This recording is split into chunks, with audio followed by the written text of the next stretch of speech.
মায়াটুকু রেখে তুমি চলে গেলে। আমি তোমাকে কখনোই ক্ষমা করব না। ক্ষমা করার মতো কোনো কিছুই খুঁজে পেলাম না। ন্যূনতম কোনো কারণ নেই এই শূন্যতাকে ক্ষমা করার। তুমি এক বিন্দু আমার জন্য ব্যথিত না। ঠিকই সুখে আছো। স্বামীর সংসারে বেশ ভালোই আছো। আমি কেন পারবো না ভালো থাকতে? ফারাহ এর ছবি হাতে নিয়ে কথাগুলো বলছে ইয়াসির। 3 বছরের প্রেমের সমাপ্তি ঘটেছে 4 মাস আগে। ভার্সিটির সেকেন্ড ইয়ার থেকে শুরু হয় প্রেম। সমবয়সী প্রেম হলেও দুজনের মাঝে তুমি তুমি সম্পর্ক। কেউ কাউকে তুই বলে সম্বোধন করেনি। 4 মাস আগে ফারাহ সকল সম্পর্ক ভেঙে বিয়ে করে পরিবারের পছন্দর ছেলেকে। ফারাহ চাইলেই পারতো বিয়েটা ভেঙে দিতে, কিন্তু নানান অজুহাত দেখিয়ে বলেছে বিয়ে ভাঙা সম্ভব নয়। অবশ্যই ইয়াসিরের একটি দোষ অবশ্যই আছে, সে বেকার। বাবা বড়লোক হলেও সে তো বেকার। বাবার টাকার অপচয় একদমই পছন্দ নয় ইয়াসিরের। তাই বড়লোক বাবার লাখ টাকা খরচ করে গার্লফ্রেন্ডকে গিফট করা হয়নি। মাঝে মাঝে ছোট ছোট ফ্যাংশন করতো সে। গানের গলা বেশ ভালো, আর সেই টাকা দিয়ে গার্লফ্রেন্ডকে নিয়ে ঘোরাঘুরি হতো। এইসব নিয়ে ফারাহ কখনো অভিযোগ করেনি। তবে হঠাৎ করেই পরিবর্তন হয়ে গেল। ছেলের বড় চাকরি দেখে লোভ জেগেছে হয়তো। নিজেকে ঘর বন্দি করে রেখেছে ইয়াসির। মেয়েদের সম্পর্কে বদ্ধমূল ধারণা জমেছে। সব মেয়েরাই হয়তো টাকার পাগল। এমনই এক ধারণা নিয়ে ঘর বন্দি হয়ে চলে গেল 4 4টে মাস। ছেলের ভবিষ্যৎ নিয়ে চিন্তাগ্রস্ত রাবিয়া খাতুন। স্বামী প্রবাসী, এতদিন ছলছাতুরি করলেও আজ আর নিজেকে ধরে রাখতে পারলেন না। জমজমে কেঁদে উঠলেন। বলে দিলেন গত 4 মাসের কথা। রাবিয়ার কথা শুনে রাইসুল শেখ তখনই সিদ্ধান্ত নেন দেশে ফিরবেন। দু চোখের পানি মোছেন রাবিয়া। খাবার হাতে আসেন ছেলের রুমে। অন্ধকার গুমোট এক রুম, যে রুমের চারপাশ জুড়ে রয়েছে ওয়াইনের গন্ধ। গা গুলিয়ে আসে রাবিয়ার। পুরো ঘরময় ছড়িয়ে আছে সিগারেটের শেষ অংশ। বদ্ধ ঘরে দম নেওয়া কষ্টসাধ্য। এক ফোঁটা আলো প্রবেশের সুযোগ নেই। ব্যালকনির ডোর খোলা হয় না 4 মাস যাবৎ। খানিকটা পাগলের মতোই অবস্থা ইয়াসিরের। সুপের বাটি রেখে এগিয়ে আসেন রাবিয়া। দু হাঁটুর মাঝে মুখ গুজে মেঝেতে বসে আছে ইয়াসির। গালে খোঁচা দাড়িগুলো বেশ বড় হয়ে আছে। চুল না কাটায় চুলগুলো কেমন বিদঘুটে লাগছে। বোধহয় শ্যাম্পু করা হয় না কয়েক মাস। ছেলের মাথায় হাত বুলিয়ে রাবিয়া বললেন, আর কতদিন এভাবে থাকবি বলতো? জানি না। একটা মেয়ের জন্য জীবনকে শেষ করে দিবি? যে মেয়েটা তোকে ছেড়ে সুখে আছে, সেই মেয়েটার জন্য নিজের জীবনকে কঠিন করে দিবি? চলে যাও আম্মু। ইয়াসির। চাপা কান্নায় ভেঙে পড়েন রাবিয়া। মায়ের দিকে এক পলক তাকাই ইয়াসির। রাবিয়া বেশ শুকিয়ে গেছেন। চিন্তায় চোখে মুখে কালি জমেছে। বিপর্যস্ত অবস্থায় কান্না যেন অশরীরী রূপ দিয়েছে। ইয়াসিরের বুক ধক করে ওঠে। সে বলে, এ কি অবস্থা করেছো আম্মু? আম্মু বলে সম্বোধন করবি না আমায়। তোর আম্মু মরে গেছে। আসলে মুখ গুজে চলে যান রাবিয়া। খোলা দরজার দিকে তাকিয়ে থাকে ইয়াসির। শূন্যতার মায়া তাকে শেষ করে দিচ্ছে। পেটে খিদে থাকায় উঠে দাঁড়ায়। ভালো খারাপ যেভাবেই হোক, জীবন চলে যায়। তবে যে যন্ত্রণা বয়ে বেড়াতে হয় তা কখনোই যায় না। লাঘব হয়, তবে কোনো এক অন্ধকার রাতে পুরনো স্মৃতিগুলো অশ্রু হয়ে ঠিকই ধরা দেয়। বহুদিন পর আজ ফোন হাতে নিল ইয়াসির। পাওয়ার অন করে ফেসবুকে আইডি লগ ইন করতেই নোটিফিকেশনে কান ঝাঁঝিয়ে ওঠে। দু হাতে কান চেপে রাখে। মিনিট পাঁচেক পর সমস্ত নোটিফিকেশন শেষ হয়ে ফোন স্থির হয়। মেসেজ অপশনে কয়েকশো মেসেজ। নোটিফিকেশনের অবস্থা আরও বাজে। পেজের উপরের স্ক্রিনে হাজার প্লাস নোটিফিকেশনের লাইন। কোনো দিকে পাত্তা দেয় না ইয়াসির। নিউজ ফিডে চোখ যেতেই ভেসে ওঠে ফারাহ ও তার হাজবেন্ডের ক্যাপল পিক। আজকেই আপলোড করেছে। ক্যাপশনে লেখা, আমাদের পুচকে আসার অপেক্ষায়। কয়েক সেকেন্ড থম মেরে থাকে ইয়াসির। কিছু মুহূর্ত পর বুঝতে পারে ফারাহ প্রেগনেন্ট। বুকে চাপা কষ্টটা তীব্র গতিতে হৃদয়কে আঘাত করে। চোখ দুটো অশ্রুতে সিক্ত হয়। ভেজা পল্লব মেলে দিয়ে তাকায় ফোনের স্ক্রিনে। ফারাহ এর হাসি মাখা মুখটা বরাবরই প্রিয়, তবে আজ বিষাক্ত লাগছে। পৃথিবীর সব থেকে নিকৃষ্ট নারী মনে হচ্ছে ফারাহ নামের বিষাক্ত নারীটিকে, যাকে ভালোবেসে অর্থমিত সে। নিজেকে ধরে রাখতে পারে না ইয়াসির। ফোনটাকে আছাড় মেরে কয়েক টুকরো করে নেয়। দেয়ালের সাথে লাগিয়ে রাখা গিটার দিয়ে পুরো রুমের জিনিসপত্র ভেঙে ফেলে। কাঁচ ভাঙার আওয়াজে ছুটে আসেন রাবিয়া আর রাইসুল। গত 3 মাস ধরে ছেলেকে অনেক বুঝিয়েছেন। ছেলের উত্তর ছিল হেয়ালিপনায় ভরা। কিছুদিন আগে মাস্টার্সের ফাইনাল এক্সাম হয়ে গেল। বন্ধুরা কয়েকবার এসেছে বোঝাতে, প্রতিবারই ব্যর্থ হয়ে ফিরে গেছে। চোখের জলে বুক ভাসায় রাবিয়া। রক্তাক্ত শরীরে বসে আছে ইয়াসির। ছুটে আসেন রাইসুল। ছেলেকে বুকে জড়িয়ে বলেন, ইয়াসির বাবা আমার, মরে যাবি তুই? নিজেকে শেষ করে দিয়ে আমাদের জীবন্ত লাশ বানিয়ে দিচ্ছিস বাবা। আমাকে মরতে হবে আব্বু। শূন্যতার মায়া আমাকে শেষ করে দিয়েছে। I hate her. I hate her for ever and ever and ever. কথা শেষ করতে পারেনি ইয়াসির। আদো আদো বলিতেই জ্ঞান হারায়। রাবিয়া চিৎকার করে ওঠেন। ছেলের করুণ অবস্থা তাকে দগ্ধ করে। রাইসুলের চোখে পানির ধারা নামে। একমাত্র প্রিয় পুত্রকে হারিয়ে ফেলার ভয় জাগে। হসপিটালের বেডে শুয়ে আছে ইয়াসির। একটু আগেই তার জ্ঞান ফিরেছে। হাতে ব্যান্ডেজ করা। অধিক ক্ষতটা হাতের উপর দিয়েই গেছে। তবে শরীরের বেশ কিছু অংশে হয়েছে ছোট ছোট ক্ষত। হাতে ক্যানেলা বাঁধা দেখে ভ্রু কুঁচকে তাকায়। কপালে ভেসে ওঠে সরু কয়েকটি ভাঁজ। এক হাতের আঙ্গুলের সাহায্যে টান মেরে ক্যানেলা খুলে ফেলে ইয়াসির। কপাল হাত দিয়ে বুঝতে পারে ব্যান্ডেজ করা। আশেপাশে কেউ নেই। সেই সুযোগে কেবিন থেকে বেরিয়ে আসে সে। কেবিনের বাইরের করিডোর দিয়ে চলে আসে হসপিটালের মেইন গেটে। তখনই চোখ যায় ওয়েটিং চেয়ারে বসে থাকা ফারাহ এর দিকে। দু চোখের কোণ বেয়ে এক ফোঁটা অশ্রু গড়ায়। মুখ দিয়ে উচ্চারণ করে ফারাহ। তৎক্ষণাৎ মাথায় আসে এই মেয়েটা তার ফারাহ নয়, এ যে অন্যের বউ, অন্যের বাচ্চার মা। তাচ্ছিল্যর রেখা ফুটে ওঠে অধর কোণে। দরজা ঠেলে বেরিয়ে আসবে ঠিক তখনই চোখাচোখি হয় দুজনের। নিষ্পলক তাকায় ফারাহ। বহুদিন পর প্রাক্তনের সাথে দেখা হতেই অস্বস্তি হয়। ধীর পায়ে এগিয়ে আসে সে। ইয়াসিরের ইচ্ছে হয় চলে যেতে, তবে সে যায় না। মাটি কামড়ে দাঁড়িয়ে থাকে। ফারাহ হাসার চেষ্টা করে বলে, আমাকে ক্ষমা করে দিও ইয়াসির। ক্ষমা? তুমি কোনো ভুল করেছিলে ফারাহ? তোমার চোখে মুখে নেই কোনো অনুতাপের ছায়া। ক্ষমা তাকে করা যায় যে অনুতপ্ত। তবে তুমি নিজ কার্যের জন্য খুশি। ইয়াসির, বিশ্বাস করো, আমি তোমাকে ভালোবেসেছি। চলে আসো তাহলে। কথাটা বলেই ফারাহ এর হাত চেপে ধরে ইয়াসির। উদ্বিগ্ন কণ্ঠে বলে, আসো। আরে আসো না কেন? মাথা নিচু করে নেয় ফারাহ। তাচ্ছিল্যের স্বরে ইয়াসির পুনরায় বলে, তোমার গর্বে একটি প্রাণ না থাকলে তোমাকে আমি অভিশাপ দিতাম। আজ বলতে ইচ্ছে হচ্ছে, ভালোবাসা আমাকে স্বার্থপর হতে বাধ্য করেছে। কারণ আমি আমার ভালোবাসায় ধোঁকা পেয়েছি। বুঝেছো ধোঁকা? তোমাকে আমি কখনো ক্ষমা করব না। তোমার অনগত সন্তানের জন্য শুভেচ্ছা রইল। দোয়া করি সে যেন তার মায়ের মতো কোনো প্রতারকের শিকার না হয়। কথাটা বলেই বেরিয়ে যায় ইয়াসির। এক পলকের জন্য ফিরে তাকায় না সে। অন্যের স্ত্রীর দিকে প্রেমের দৃষ্টিতে তাকানোর মতো বিশ্রী অনুভূতি তার নেই। ঠিক করে বিকলাঙ্গের মতো আচরণ করবে না সে। কার জন্য পাগলামি করবে? যে ওকে ঠকিয়েছে তার জন্য। প্রতারকের জন্য পাগলামি করা মানে প্রতারককে সাপোর্ট করা। একদলা থুতু ফেলে ইয়াসির। বলে, যে ভালোবাসা টাকায় কেনা যায় সে ভালোবাসা আমার না হোক। প্রিয় ভালোবাসা অপ্রিয় প্রাক্তন হোক। ইয়াসির হসপিটাল থেকে বাসায় ফিরেছে। আজ 20 দিন হতে চলেছে। ক্ষণে ক্ষণে বুঝে গেছে ইয়াসির, বেইমানের জন্য অশ্রু ফেলা আর অপাত্রে কন্যাদান সমান কথা। তবে কিছুতেই স্বাভাবিক হতে পারছে না সে। মনের গহীন থেকে দীর্ঘশ্বাস আর লুকায়িত কষ্টগুলো হৃদয়কে ছিন্ন ভিন্ন করে দেয়। পারে না শান্ত হতে। একা একটা বদ্ধ ঘরই যেন শান্তি। ঠিক শান্তি নয়, কষ্ট লুকানোর চেষ্টা, ব্যর্থ চেষ্টা। ঘরের দরজায় নক পড়তেই পিছন ফিরে তাকাই ইয়াসির। রাইসুলকে দেখে উঠে বসে। যথাসম্ভব সিগারেটের শেষ অংশ পুড়িয়ে বসার স্থান করে দেয়। ইয়াসিরের মাথায় হাত বুলায় রাইসুল। কষ্টে বুক ফেটে যাচ্ছে তার। দুঃখ একটাই, নিজের এত সম্পত্তি থাকতেও তার ছেলের গার্লফ্রেন্ড টাকাওয়ালা ছেলের ঘরে বাসা বেঁধেছে। বুক ভাঙা আর্তনাদ আসে তার। দীর্ঘশ্বাস লুকিয়ে বলেন, ঘর থেকে একটু বেরিয়ে আয় বাবা। বাইরের জগৎটা একটু দেখ। সবাই মানিয়ে নেওয়ার চেষ্টায় আছে। তুই কেন আটকে গেলি বাবা? শূন্যতা লাঘবের জন্য শূন্যতাকেই খুঁজি আব্বু। তুমি এত ভেবো না। তোমার ছেলে এত সহজে মরবে না। কই মাছের জান। ইয়াসির, আমার সাথে কথা বলবে না আব্বু, শুধুই কষ্ট পাবে। পাঞ্জাবের হাতাতে চোখ মুছেন রাইসুল। ইয়াসিরের দিকে সিক্ত নয়নে তাকিয়ে চলে যান। মিনিট পাঁচেক পর উঠে আসি ইয়াসির। নতুন ফোনটা ওপেন করে মেমোরি লাগিয়ে নেয়। গ্যালারিতে যেতেই ভেসে আসে নিজের গাওয়া গান। গিটারের শব্দে চোখ বন্ধ করে নেয় সে। প্রিয় সুরের তালে মাথা ঝিমিয়ে আসে। বুকে বাজে স্বপ্নের গান। নিজ স্বপ্নকে আঁকড়ে ধরার উদ্দীপনায় বুক কাঁপে। ঝনঝনিয়ে বাজে বাঁশির শব্দ, সাথে হৃদয় কাঁপানো ভায়োলিনের সুর। ড্রাম কিট বা ট্রাপ সেটের ভারী আওয়াজে হৃৎপিণ্ড নেচে ওঠে। ট্রম্বনের খুশির আওয়াজ, সাথে পিয়ানোর মাতাল করা আওয়াজ। পুরনো দিনে ফিরে যায় ইয়াসির। নিজের করা লিরিক্স এর সাথে ঠোঁট মিলাই সে। ভালো লাগায় বুকে শিরশির অনুভূতি হয়। হঠাৎ তার হারিয়ে যাওয়া জ্ঞান ফিরে আসে। মিউজিক অফ করে দুহাত পিছিয়ে যায়। এ কি হচ্ছিল তার সাথে?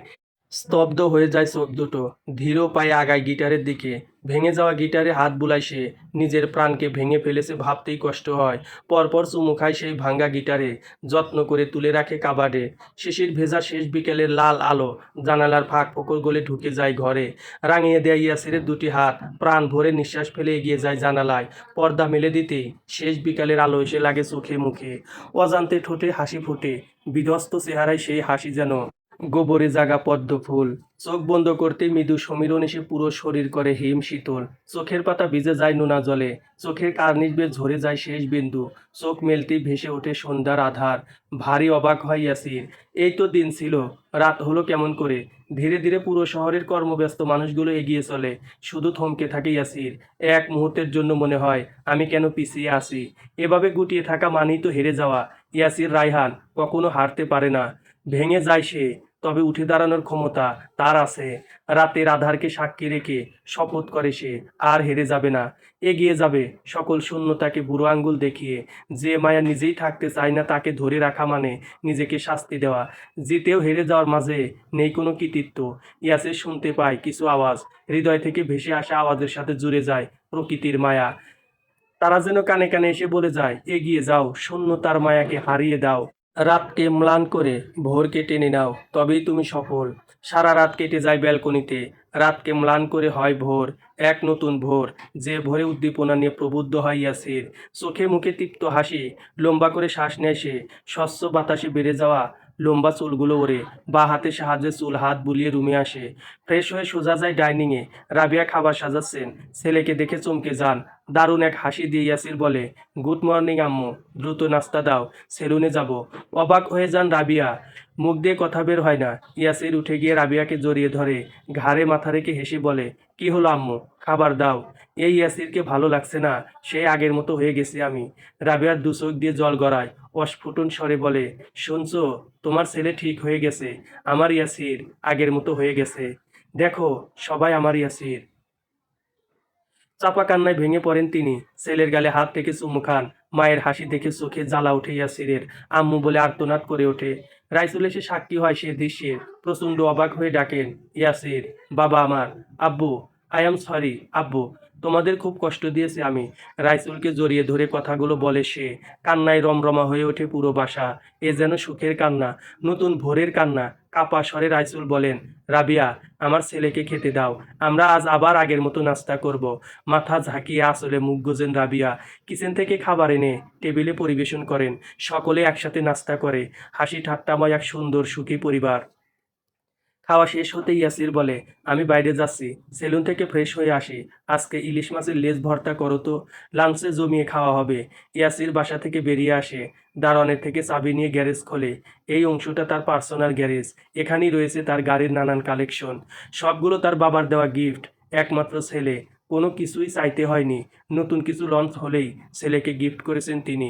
আর প্রতিবার ইয়াসিরের বকা শুনতে হয়েছে, তবুও এই অভ্যাসটা অব্যাহত রেখেছেন তিনি। চারটে গাড়ি ছাপিয়ে চোখ যায় কোনায় পড়ে থাকা বাইকের দিকে।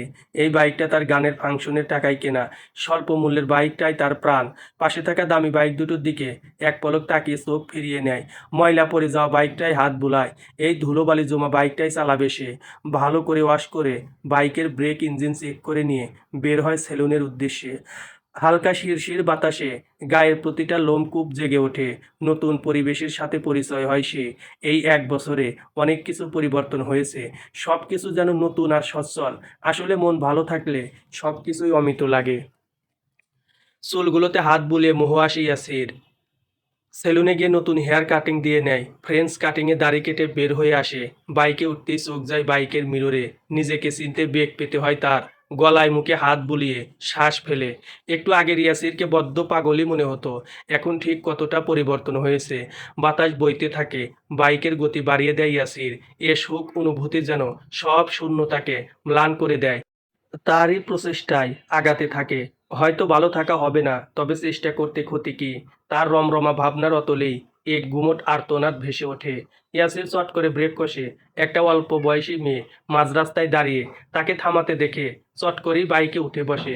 সবটাই যেন ইয়াসিরের মস্তিষ্কের উপর দিয়ে চলে যায়। মেয়েটি তাগাদা দিয়ে বলে, দ্রুত চালান, আমার ভার্সিটিতে ফাংশন রয়েছে। কি আশ্চর্য!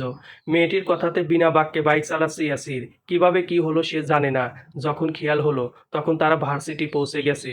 জুহি হেলমেট খুলে এগিয়ে দিচ্ছে। ইয়াসির ভারী অবাক হয়ে ডাকে, লিসেন, আমি আপনাকে কেন ড্রপ করলাম বলেন তো? এমন ধারার কথা এর জন্মে শোনেনি জুহি। 100 টাকা নোট ধরিয়ে দিয়ে বড় বিরক্ত হয়ে দৃষ্টি ফিরিয়ে নেয়। ছুটে যায় ভার্সিটির ভিতরে। ইয়াসির খেয়াল করে দেখে এটা তারই ভার্সিটি। সে যেন একটা ঘোরে ডোবে। বাইক পার করে ছুটে যায় ভিতরে। চারপাশে চোখ বুলিয়েও মেয়েটিকে খুঁজে পায় না। কি হলো তার সাথে? সবটাই সত্যি নাকি ঘোর? ঘুম ভাঙলেই যেন পালিয়ে যাবে। ইয়াসিরের সমস্ত শরীর জুড়ে অনুভূতিরা খেলা করছে। এই ভার্সিটি তার বড় আপন। কত স্মৃতি মেখে আছে এখানে। সে ধীর পায়ে এগুতে থাকে। প্রতি কদমে অনুভব করে শুভ্রতা। এই অনুভূতি, এই ভালো লাগা, সবটা কেন আগে আসেনি? কেন বোঝেনি সে?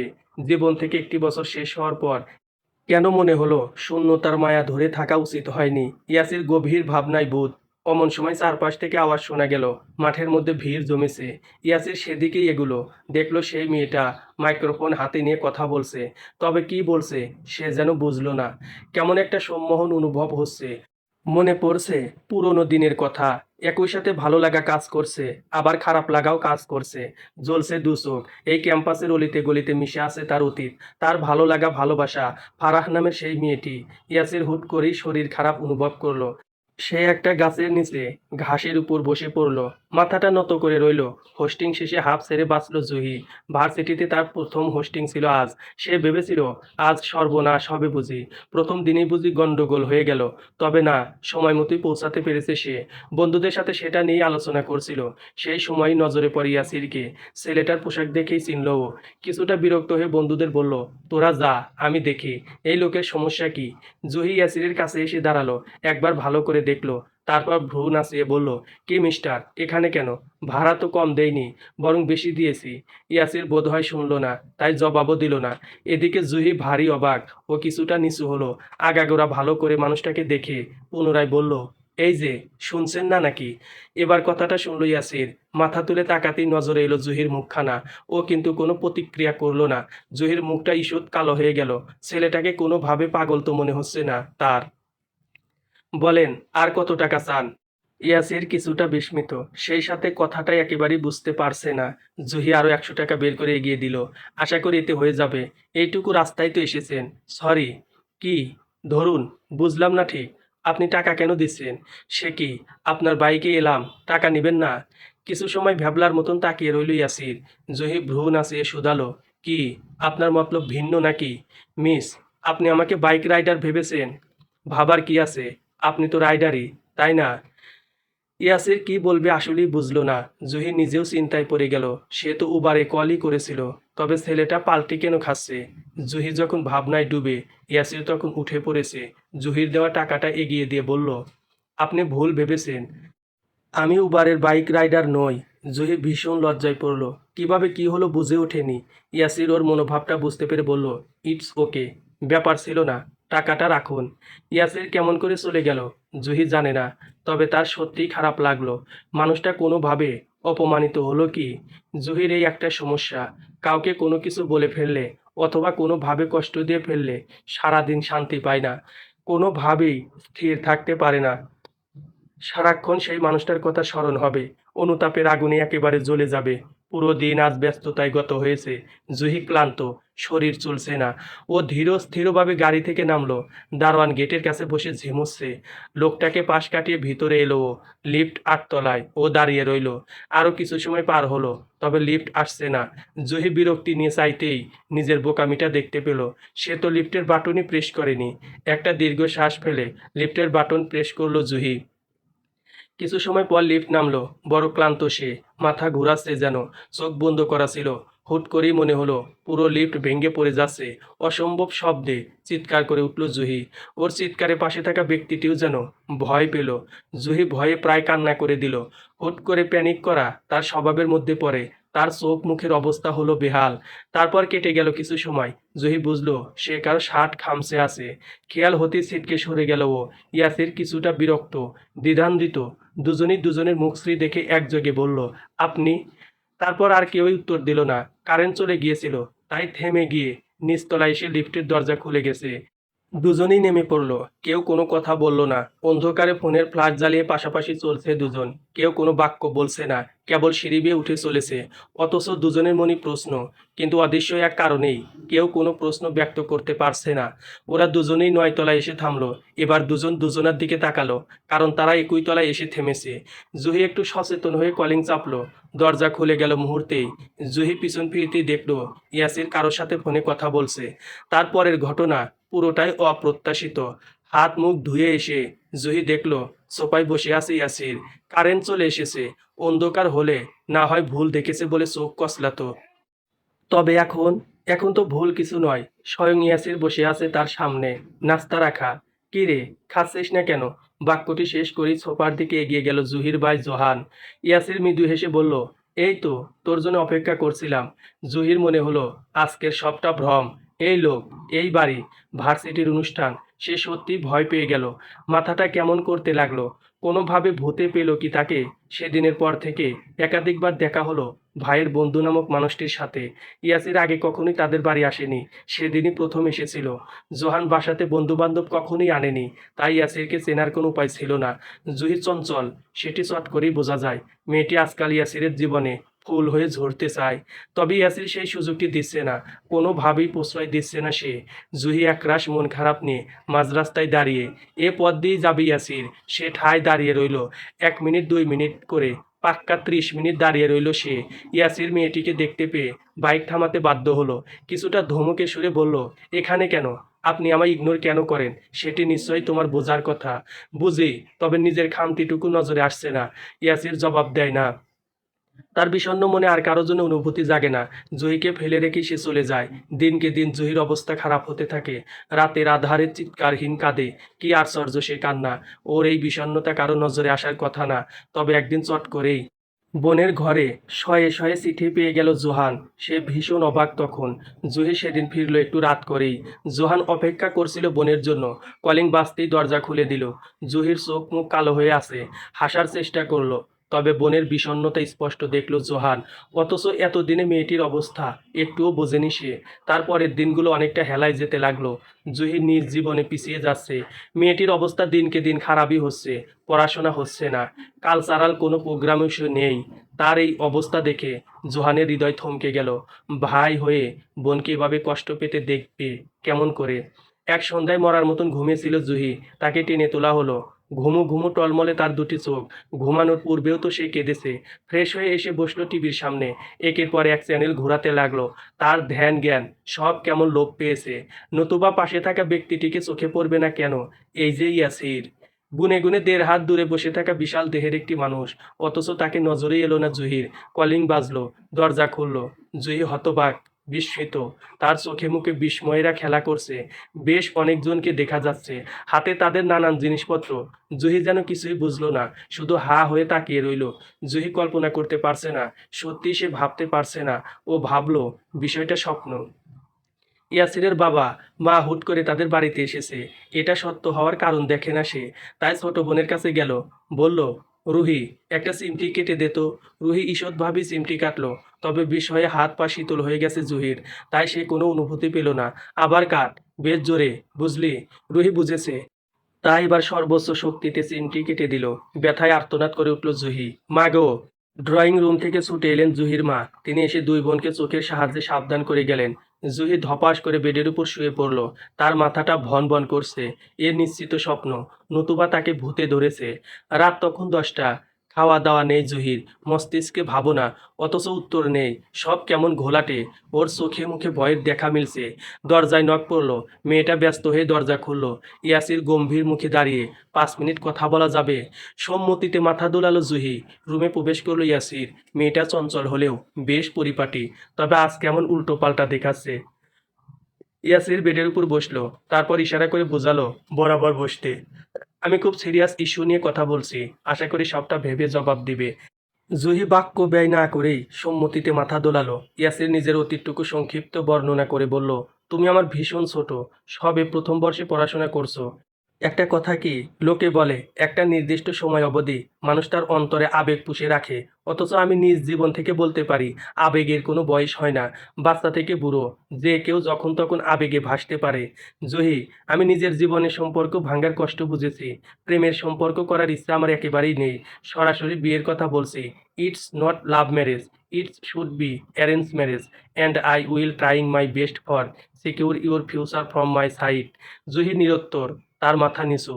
ইয়াসির দীর্ঘ শ্বাস ফেলে বলল, যদি প্রেমের ইচ্ছা থাকে তবে আমাদের সম্পর্কটি এখানেই থেমে যাবে। যাওয়া উচিত। কথাটা শেষ করেই চলে যাচ্ছিল ইয়াসির। ওকে আটকে দিল জুহি। সামনে এসে দাঁড়ালো। পুরুষটির শুভ্র ত্বক ছোঁয়ার লোভ হলো, তবে সেটিকে প্রশ্রয় না দিয়ে জুহি শুধালো, বিয়েটা কি আজই করা যায় না? জুহির কথাই রইল। বিয়েটা হয়ে গেল। জুহি একটা ঘোরের মধ্যে জোহান বোনের সুখটুকু দেখতে পেল। সেই সাথে কৃতজ্ঞ হলো বন্ধুর প্রতি। ইয়াসির জুহির অনুভূতিকে মূল্য দিয়েছে, প্রেম নয়, সরাসরি বিয়ে করেছে। দুই বন্ধু একসাথে সময় নিয়ে সিগারেট শেষ করলো। চারপাশ থেকে কেমন মন ভালো করার সুবাস নেমে এসেছে। আমার বোন, আমার প্রাণ, দায়িত্বটা পালন করতে কার্পণ্য করিস না ইয়াসির। ইয়াসিরের ঠোঁটের কোণ প্রসারিত হলো। জোহানের চোখে কান্না, তবে বাইরে থেকে সেটা বোঝার উপায় নেই। কিছু সময়ের ব্যবধানে অনেক কিছু বদলে গেছে জোহান। জুহি তোর বোন, কিন্তু এখন আমার স্ত্রী। ইয়াসিরের ভাবনাটি বড় ভালো লাগলো জোহানের। সে জানে ইয়াসির খাঁটি সোনা। যদি একবার কারো প্রতি ভালোবাসা জন্মে, তবে পৃথিবী উল্টে গেলেও তার ক্ষতি হতে দেয় না। অথচ কিছু মানুষ থাকে যারা কিনা সেই ভালোবাসাকেই প্রত্যাখ্যান করে দেয়। আর তেমনি একজন ফারাহ। আকাশে বিশাল চাঁদ। জুহি সেদিকেই তাকিয়ে আছে। তার পাশে বসে আছে ইয়াসির। দুজন পৃথিবীর সব থেকে সুন্দর সম্পর্কে জড়িয়ে গেল। ছেলেটার আনরোমান্টিকতা জুহির পছন্দ হচ্ছে না। ও একটু ঘেঁষার চেষ্টা করছে, অথচ ইয়াসির বুঝেও না বোঝার মতন করছে। জুহি মনে মনে প্ল্যান করে নিল, হুট করেই জ্ঞান হারানোর মতন করে ইয়াসিরের শরীরের উপরে পড়ে গেল। ইয়াসির কিন্তু সবটা বুঝতে পেরেছে, তাই ভীষণ হাসি পেল ওর। তবে না হেসে মেয়েটিকে কোলে তুলে নিল। ওভাবেই পার হলো অনেকটা সময়। জুহি তখনও শূন্যে ভাসমান। এবার অধৈর্য হয়ে চোখ মেলল মেয়েটি। অভিযোগ করে বলল, আপনি এখনো দাঁড়িয়েই আছেন এই খোলা আকাশের নিচেই? সময় শেষ করবেন নাকি? ইয়াসির জবাব না দিয়ে মেয়েটির কানের কাছে এগিয়ে গেল। জুহি না চাইতেও চোখ দুটি বন্ধ করে ফেলেছে। কিয়ৎকাল যেতেই বুঝতে পারল মানুষটির সিগারেটে জ্বলে যাওয়া ঠোঁট দুটো তার মুখ স্মৃতি ঠেকেছে, ছুঁয়ে যাচ্ছে পরম ভালোবাসায়। সমাপ্ত।